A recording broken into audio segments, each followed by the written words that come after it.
پھر آپ یہ دیکھیں اس ماں کے الفاظ پہ غور کریں، وہ کہتی ہے مجھے گولی مار دو، مجھے جینے کا حق نہیں ہے۔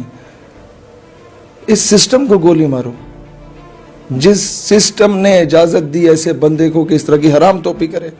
تعلیمی نصاب تو حسنین بھائی ہمیں سکھاتا ہے کہ سنڈریلا ماں باپ سے چھپ کے بھاگ جاتی ہے اپنے بوائے فرینڈ کے ساتھ۔ تعلیمی نصاب تو ہمیں سکھاتا ہے کہ مسٹر چپس کو کیتھرین کے ساتھ عشق ہو گیا اور اس کے بعد وہ کیتھرین صاحبہ مر جاتی ہے، مسٹر چپس اس کے عشق میں مبتلا ہو کے مر جاتا ہے۔ پھر تعلیمی نصاب ہمیں سکھاتا ہے نازکی اس کے لبوں کی کیا کہیے، پنکھڑی ایک گلاب کی سی ہے۔ مجھے بتاؤ ایک فیمیل ٹیچر اپنے میل سٹوڈنٹس کے سامنے اس کی کیا تشریح کرے کہ شاعر کیا کہنا چاہتا ہے، اے شاعر کیا بک رہا ہے اس میں، کیا آپ کیا دکھانا کیا چاہتے ہیں؟ پاکستان میں وہ نیم برہنہ حالت میں مارننگ شو میں ناچنے والی عورتیں دکھانا چاہتے ہیں، یا وہ جو جناب اپنے سارے فگرز واضح کر کے جو فلموں میں آ کے ناچ رہی ہوتی ہیں اور سینما کے لہو اور جوش کو گرما رہی ہوتی ہیں، وہ دکھانا چاہتے ہیں؟ السلام علیکم ناظرین، میں ہوں آپ کا میزبان حسنین، آپ دیکھ رہے ہیں نیا پاکستان۔ ناظرین، آج میں موجود ہوں شہیر سیالوی کے ساتھ۔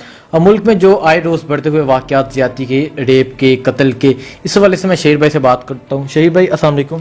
وعلیکم السلام ورحمۃ اللہ۔ شہیر بھائی یہ بتائیں، جو ملک میں آئے روز زیادتی، ریپ، قتل کے بڑھتے ہوئے واقعات ہیں، اور ریسنٹلی جو موٹر وے پہ ایک خاتون کے ساتھ جو واقعہ ہوا، اس کے بچوں کے سامنے زیادتی کی گئی، کتنا وہ دردناک لمحہ ہوگا، تو اس حوالے سے کیا کہتے ہیں آپ؟ حسنین بھائی، ایک ٹرمینالوجی ہے justice delayed is justice denied.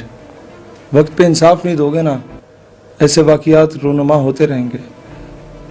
مجھے الفاظ نہیں کہنے چاہیے جو اب میں کہنے لگا ہوں، لیکن میرا کلیجہ چر رہا ہے۔ مجھے عورت کے ساتھ زیادتی ایک اور معاملہ بچوں کے سامنے ہے۔ بچے ساری زندگی، کیا وہ ماں اپنے بچوں کے سامنے انہیں کیسے فیس کرے گی؟ بچے اپنی ماں کو کیسے فیس کریں گے ساری زندگی؟ زیادتی ایک بار ہوتی ہے، یہ جتنا اس کو اچھالا گیا اور اس کے بعد اس کے بارے میں جو طرح طرح کی چیزیں لائیں کہ جی پتہ نہیں کپڑے اس نے کس طرح کے پہنے ہوئے تھے، جو اس سے سوالات کیے گئے کہ جناب وہ آئے، انہوں نے تمہیں ہاتھ کیسے لگایا، انہوں نے کیا کیا، جس طرح کی مطلب جس طرح انویسٹیگیشن ہوتی ہے، وہ تو ایک نہیں کئی بار مری ہوگی بیچاری، تو کئی بار زیادتی ہوگی، کئی بار زیادتی ہوئی ہوگی۔ سوال یہ ہے حسنین بھائی کہ زینب کے قاتل کو کیا سرعام پھانسی ہوئی؟ کیا بنا اس کیس کا؟ ڈاواڈول کر دیا۔ ایسے میں آپ کو ایک بات بتاؤں، کئی کیسز اس طرح کے ہیں، جب عوام پریشرائز کرتی ہے نا تو گورنمنٹ جو ہے وہ کسی ایک بندے کو پکڑ کے اس کے ذمہ 20 کیسز ڈال دیتی ہے اور عوام کو بٹھا دیتی ہے۔ اب وہ گاؤں سے لوگ آئے، کیسے آئے، کیا ہوا، کہاں غائب ہو گئے، ابھی کوئی بندہ پکڑ کے سامنے لے آئیں گے، پتہ نہیں وہ ہوگا نہیں ہوگا۔ آج ہمیں سب سے بڑا ذمہ دار اس کے وہ لوگ ہیں، وہ بدبخت لوگ ہیں جنہوں نے اس وقت اس قانون کی مخالفت کی تھی جو علی محمد خان نے پیش کیا تھا کہ جو شخص زیادتی کرتا ہے بچوں سے، عورتوں سے، اسے سرعام پھانسی دو۔ اسلامی سزائیں کیوں نہیں دی جاتی؟ اگر سزا ایک بندہ حرام توپی کرتا ہے، سزا اسے چھپ کے اگر آپ دیتے ہو تو کیا پتہ چلتا ہے؟ اور دوسری طرف سزا ملتی ہی نہیں ہے تو کیا ہوتا ہے کہ ایک بندہ، میں آپ کو وجہ بتاتا ہوں یہ ہوتے کیوں ہیں واقعات۔ اس کی سب سے بڑی وجہ یہ ہے کہ ایک بندہ اگر حرام گیری کرے گا نا تو اس کا پورے میڈیا پہ اس کی تصویر چل رہی ہوتی ہے، فلاں بندے نے یوں کر دیا، فلاں کر دیا، فلاں کر دیا۔ اسے پتہ ہے میں پیسے دے دلا کے، منتیں کرا کے اپنے ایم این اے، ایم پی اے، بیوروکریٹ کو سفارش دلوا کے باہر آ جاؤں گا، کیس پرولونگ کر دیا جائے گا۔ جب وہ باہر آئے گا تو لوگ ایسی چیزوں کو آئیڈیلائز کرنا شروع کر دیتے کہ یار سانو تو کوئی جانتا نہیں ہے، حرام توپی کریے تو میڈیا تو نہ آ جائے گا، دنیا جان لگ جائے گی، اور پھر اس کے بعد یہ اپنے آپ کو گینگسٹر سمجھنا شروع ہو جاتے ہیں۔ اس لیے انڈیا کی ہم موویز دیکھتے رہتے ہیں اور لوگ کہتے ہیں بلے بلے، وہ ہیرو لوگوں کو پسند نہیں ہوتا، وہ جو بدبخت، وہ جو ولن ہوتا ہے وہ سب کو پسند ہوتا ہے۔ تو یہ تو ولن کا رول ہے، تو اس ولن کو ہیرو ہم لوگ خود بنا رہے ہیں میڈیا پہ۔ لہٰذا اس کا ایک حل ہے، اگر آپ چاہتے ہیں چیزیں رکیں، اسلامی سزا دو، زنا کی سزا سرعام لوگوں کے درمیان بٹھاؤ، سنسار کرو۔ اگر یہ کہتے ہیں جی ہیومن رائٹس کی وائلیشن ہے، یہ بکواس کرتے ہیں۔ جو اقوام متحدہ کا جو ہیومن رائٹس کا چارٹر ہے اس سے آپ دیکھیں تو منو اس میں جو چیزیں ایسی ہیں جو امپلیمنٹ کی جائیں تو انسانیت کی بھلائی اور اس کی بقا کی جنگ ہے، تو یہ وہی باتیں ہیں جو خطبہ حجت الوداع پہ رسول اللہ علیہ الصلوۃ والسلام نے کی تھی۔ ہم نے اس پہ امپلیمنٹ کب کیا؟ یہ آج کالے گورے کا جو فرق کا معاملہ تھا، امریکہ جو ہیومن رائٹس چیمپئن بن کے پھر رہا ہے، سب سے زیادہ تو کالوں کے ساتھ زیادتیاں وہاں پہ ہوتی ہیں. یہ جو عربی عجمی کا فرق مٹانے والی بات تھی، سب سے زیادہ تو دنیا پہ ظلم وہی لوگ کر رہے ہیں. یہ آپ کے جو خود کو کہتے ہیں کہ جی ہم سیاہ فام کے بڑے دوست ہیں، یہ تو سب سے بڑے دہشت گردی لوگ خود بیٹھے ہوئے ہیں، انسانیت کے علم بردار جو بیٹھے ہوئے ہیں. ان لوگوں کو نہ وہاں پر دیکھیں، پاکستان میں اس طرح کے کیسز 2-4 ہوتے ہیں. امریکہ میں، برطانیہ میں، India is at the top of the list among the rape victim nations. امریکہ، وہاں پر اگر آپ عدالت میں جائیں تو وہ پتہ کیا کہتے ہیں؟ کہتے جی اس کی نیڈز تھیں، اس نے اپنی حوث مٹانی تھی، اس نے کر لیا، تو اسے جسٹیفائی کرنے کی کوشش کی جاتی ہے. چلو we are not responsible for what America is doing, we are not responsible for what India is doing, but Pakistan is نہیں. آپ نے امریکہ کی بات کی، امریکہ میں کیا اس طرح تو نہیں ہوتا کہ ایک 4 سالہ بچے کے ساتھ ریپ کیا جائے، ایک 4 سالہ بچے کے ساتھ وہاں پر ایسی چیزوں کی ویڈیوز بنا کے بزنس کیا جاتا ہے. America is far worst country than us. صرف یہ اس کے پاس ملٹری مائٹ ہے تو وہ دنیا پہ دباؤ رکھتا ہے، لوگ کچھ کہہ نہیں سکتے. امریکہ بدترین ملک ہے اس معاملے میں، برطانیہ بدترین ملک ہے. جتنی یہ اس طرح کی غلاظت کی ویب سائٹ ہیں جہاں بچوں کے ساتھ زیادتیاں ہوتی ہیں، یہاں ساری ویڈیوز ہی یا امریکہ کی ہوتی ہیں یا امریکن سپانسرڈ ویڈیوز ہوتی ہیں. یہ پوری جو لابی وہاں بیٹھی ہوئی ہے، جو دنیا کے اس سارے مافیا کو چل رہی ہے، وہ وہاں پہ ہے. دنیا میں سب سے زیادہ یہ ہیروئن اور چرس کا کاروبار یہ لوگ کر رہے ہیں. CIA کا سارا بجٹ یہاں سے آ رہا ہے.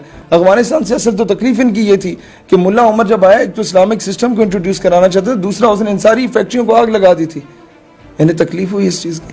خیر، coming back to the issue, آپ وہی بات، justice delayed is justice denied. آپ وقت پہ سنسار کر لیتے، ایسے کسی زانی کو یہ معاملہ نہ آتا. وقت پہ وہ قانون پاس ہوتا اور سرعام پھانسی دی جاتی، ایسے شخص کو ایسا واقعہ کبھی نہ ہوتا. سر، ہوتا کیا ہے کہ یہ لوگ خود کو ہیرو جب بناتے ہیں تو پوری قوم میں کئی اس طرح کے بدبخت بیٹھے ہوتے ہیں جن کے پاس اور کوئی کام نہیں ہوتا، وہ ہیرو بننے کے چکر میں یہ حرکتیں کرتے ہیں. پھر آپ یہ دیکھیں، اس ماں کے الفاظ پہ غور کریں. وہ کہتی ہے مجھے گولی مار دو، مجھے جینے کا حق نہیں ہے.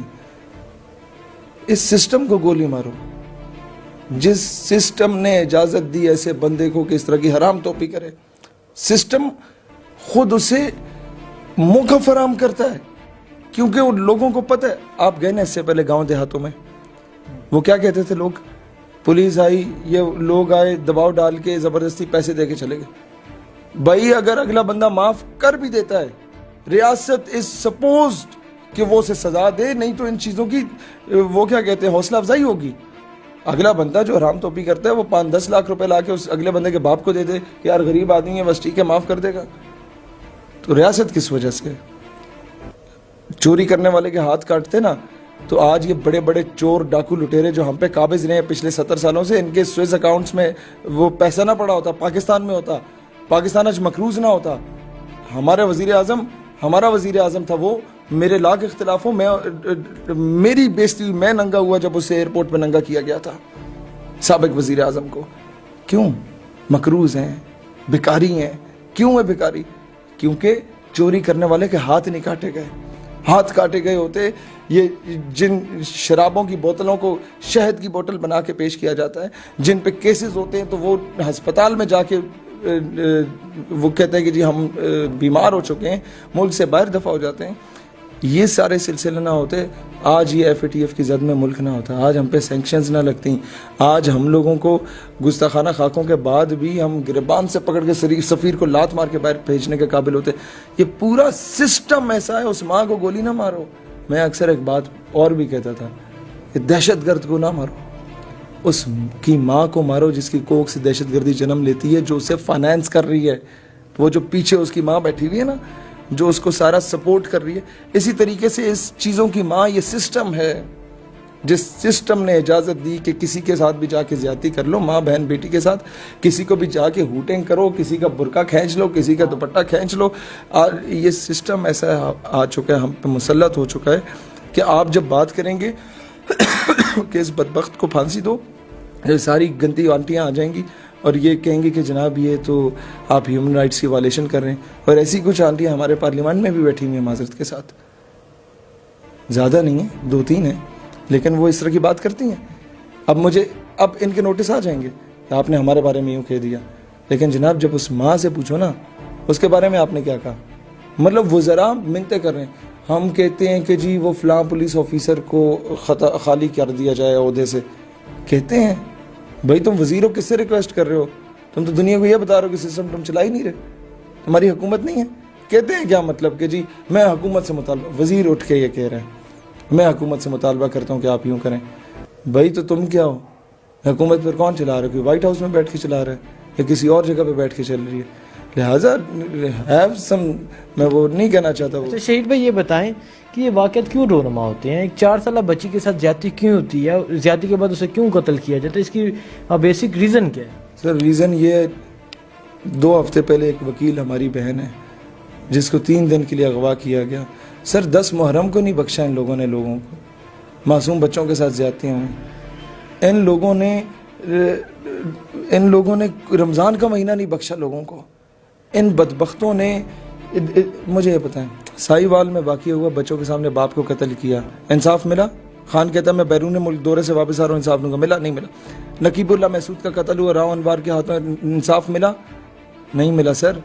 تبھی جا کے تحریکیں اٹھتی ہیں معذرت کے ساتھ, بے شک غلط اٹھتی ہیں, لیکن انہیں ہوا کون دیتا ہے؟ یہ سسٹم دیتا ہے. تو یہ سسٹم کا فلا ہے. جب تک یہ سسٹم بہتر نہیں ہوگا اس طرح کے واقعات ہوتے رہیں گے معذرت کے ساتھ. جب تک سر عام پھانسی نہیں دیتے, ان کو صحیح طریقے سے چور کے ہاتھ نہ کاٹو, زناکار کو جب تک سنسار نہ کرو, اور اس طرح کی بدبختی کرنے والے, ریپ کرنے والوں کو سر عام پھانسی نہ دو, یہ سب کچھ ہوتا رہے گا. اور یہ چیزیں روکنے کے لیے حاکم وقت کو اسٹرانگ سٹیپ لینا پڑے گا. نہیں تو ہم یہی کہہ رہے ہیں 3-4 دن تک یہ ایشو سارٹ آؤٹ نہیں ہوتا تو شاید ہم لوگوں کو عوام کے سمندر کے ساتھ لاہور کا رخ کرنا پڑے گا. اس ایشو کو ہم ریزالو کروا کے آئیں گے. قانون اسمبلی میں نہ بنا تو I am giving them a very very important warning. قانون پہ سڑک پہ بنے گا, یہ ہم امپلیمنٹ کروائیں گے کیونکہ ہم سارے ماں بہنوں بیٹیوں والے ہیں. یہ چیزوں کو ہم نہیں برداشت کر سکتے. ٹھیک ہے. اچھا تو آپ کیا سمجھتے ہیں جو اب ہماری یوتھ ہے وہ کس طرف جا رہی ہے؟ اگر ہم فلم انڈسٹری کی بات کریں وہاں کیا دکھایا جا رہا ہے, اور اس کے علاوہ ہمارا جو تعلیمی نصاب ہے وہاں کیا ہے, اس حوالے سے کیا کہتے ہیں؟ تعلیمی نصاب تو حسنین بھائی ہمیں سکھاتا ہے کہ سنڈریلا ماں باپ سے چھپ کے بھاگ جاتی ہے اپنے بوائے فرینڈ کے ساتھ. تعلیمی نصاب تو ہمیں سکھاتا ہے کہ مسٹر چپس کو کیتھرین کے ساتھ عشق ہو گیا اور اس کے بعد وہ کیتھرین صاحبہ مر جاتی ہے, مسٹر چپس اس کے عشق میں مبتلا ہو کے مر جاتا ہے. پھر تعلیمی نصاب ہمیں سکھاتا ہے نازکی اس کے لبوں کی کیا کہیے, پنکھڑی ایک گلاب کی سی ہے. مجھے بتاؤ ایک فیمیل ٹیچر اپنے میل سٹوڈنٹس کے سامنے اس کی کیا تشریح کرے کہ شاعر کیا کہنا چاہتا ہے, شاعر کیا بک رہا ہے اس میں. یا وہ ایک میل ٹیچر ایف ایس سی یا میٹرک کی بچی جو اس کی کلاس میں پڑھ رہی ہے وہ اس کو کس طرح سمجھائے. بچی اگر غیرت مند ماں باپ کی اولاد ہو یا وہ ٹیچر بیچاری غیرت مند ہو تو وہ تو مر جائے گی کہ یار میں یہ پڑھا رہی ہوں اپنے بچوں کو. اور جب وہ وہی چیزیں پڑھتے ہیں تو مجھے بتائیں نا وہ پھر یہی اس طرح کے لب ڈھونڈ رہے ہوتے ہیں, یہی رخسار ڈھونڈ رہے ہوتے ہیں جو اقبال کے شاہین جنہوں نے بارڈر پہ کھڑے ہو کے اب قوم کا دفاع کرنا تھا, جنہوں نے جا کے اچھا وکیل بننا تھا, جنہوں نے جا کے جناب اچھا سائنسدان بننا تھا, وہ گرلس کالج کے سامنے کاغذ کے ٹکڑے پہ اپنا نمبر لے کے تقسیم کر رہے ہوتے ہیں.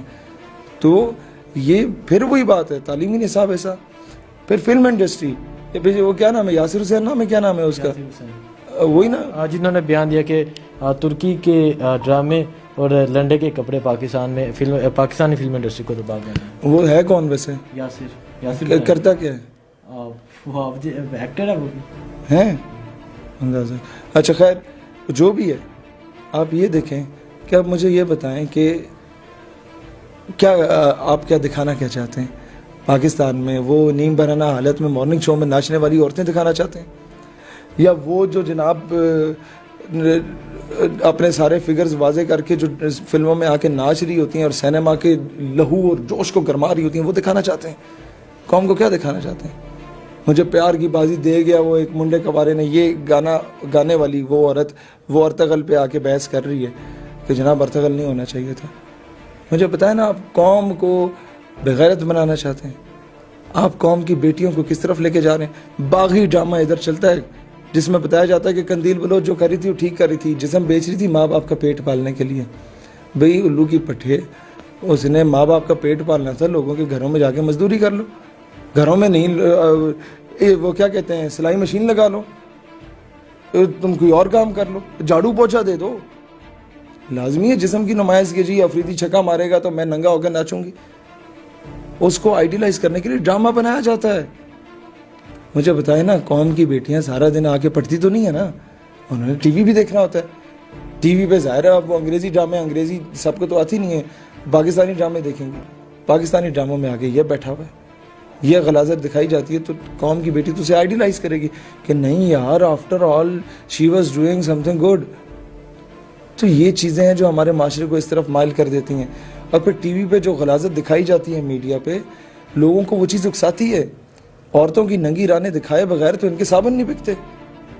آپ کو لکس کا ایڈ دیکھو اٹھا کے, یہ شیمپو کے ایڈ اٹھا کے دیکھیں, جب تک نیم بنانا حالت میں عورت کو نہ دکھایا جائے. ابھی ایک بلیڈ کا ایڈ ہے جناب, شیو والا, اس میں بھی مرد کے ساتھ عورت کو لازمی لا کے دکھایا ہوگا کہ وہ آ کے اسے کندھے پہ ہاتھ رکھ رہی ہے, آدھے اس نے کپڑے پہنے ہوئے ہیں. تو مجھے یہ بتاؤ, ایک باپ اپنی بیٹی کے ساتھ وہ دیکھ رہا ہو, ٹی وی خبریں دیکھ رہا ہو, اچانک ایڈ آ جائے, تو یا بیٹی اٹھ کے کمرے سے باہر چلی جاتی ہے, باپ اٹھ کے چلا جاتا ہے. وہ دو دن ایک دوسرے کا سامنا نہیں کر سکتا اگر ان میں غیرت ہو. اب تو بغیرتی اتنی پھیل گئی ہے کہ اس چیزوں کو برا سمجھا ہی نہیں جاتا. یہ چیزیں ہمارے معاشرے میں اتنی صلاحیت کر چکی ہیں. ٹک ٹاک پہ بہن بھائی آپس میں اس طریقے کی گپ شپ لگا رہے ہیں جس طرح کہ میاں بیوی بھی نہ لگائیں. تو یہ معاشرے میں ہماری یہ چیزیں صلاحیت کر چکی ہیں, اور اس حد تک صلاحیت کر چکی ہیں کہ اس برائی کو برائی سمجھا ہی نہیں جاتا. اس کو ہم سمجھتے ہیں کہ یہ بڑا پروفیشنلزم ہے. نہیں یار, نہیں, دس از ناٹ. تو یہ برائی اور یہ فلم انڈسٹری, یہ تعلیمی نصاب, یہ سب سسٹم کیسے چینج ہوگا؟ میں آپ کو ایک بات بتاؤں, آج ہم نے اعلان کیا تھا 22 نومبر کو لیاقت باغ میں ہم نوجوانوں کا, لاکھوں نوجوانوں کا اجتماع کر رہے ہیں. وہاں سے ہم تبھی جا کے اٹھیں گے جب مسٹر چپس نکالا جائے گا. پہلے انہوں نے اچھا بدبختی کیا کی, پہلے ہمیں کہا مسٹر چپس نکال لیا, اور جب عوام نے جشن منا لیا اگلے سال پھر مسٹر چپس موجود تھا نصاب میں. ہمیں نصاب تبدیل کروا کے اٹھیں گے انشاءاللہ. ایک بہت بڑی تحریک اس ملک میں چلنے لگی. ہم صرف صحیح ٹائم کا ویٹ کر رہے تھے. 22 نومبر کو لیاقت باغ راولپنڈی اور 13 دسمبر کو نشتر پارک کراچی. یہ آپ کو ساری سیاسی پارٹیاں ہمارے آگے منتیں کرتے ہوئے نظر آئیں گی اس وقت کہ یار خدا کا واسطہ رک جاؤ. ان سب کی سیاست کو ہم خاک میں ملانے جا رہے ہیں انشاءاللہ تعالی. ان لوگوں نے ابھی تک 70 سالوں میں کچھ نہیں کیا. نوجوان کی عادت اٹھے گی انشاءاللہ تعالی, اور یہ ہوگا. اچھا دوسری بات, خلیل الرحمان قمر سے میری کافی تفصیلی بات ہوئی. وہ ایسا درویش آدمی ہے, ایسا زبردست آدمی ہے ماشاءاللہ. ہمارے تو خیر بڑے ہی سمجھیں انکل کی ایج کے, انہوں نے صلاح الدین ایوبی رحمۃ اللہ علیہ پہ ڈرامہ لکھا ہے. پوری ایک ڈاکومنٹری فلم لکھ لی ہے جس طریقے سے ارطغرل غازی ہے. اور انہوں نے صرف اتنا کہا کہ شہیر میں نے 40 دن بیٹھ کے اس پہ کام کیا ہے. آئی وش کہ گورنمنٹ کوئی اس پہ اسٹیپ لے, کیونکہ اس کا بجٹ بہت زیادہ ہے, گورنمنٹ اسپانسر کرے. لیکن گورنمنٹ کو کیا ہے, government is not taking it serious.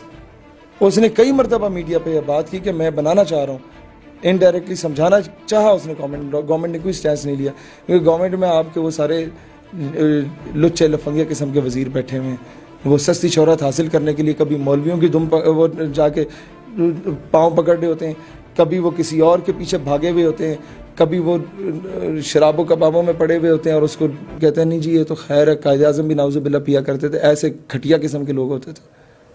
تو جب تک یہ سسٹم بہتر نہیں ہوگا تب تک یہ چیزیں ہوں گی, اور یہ سسٹم اب نوجوان انشاءاللہ بہتر کریں گے. آپ کو نظر آئے گا یہ انقلاب.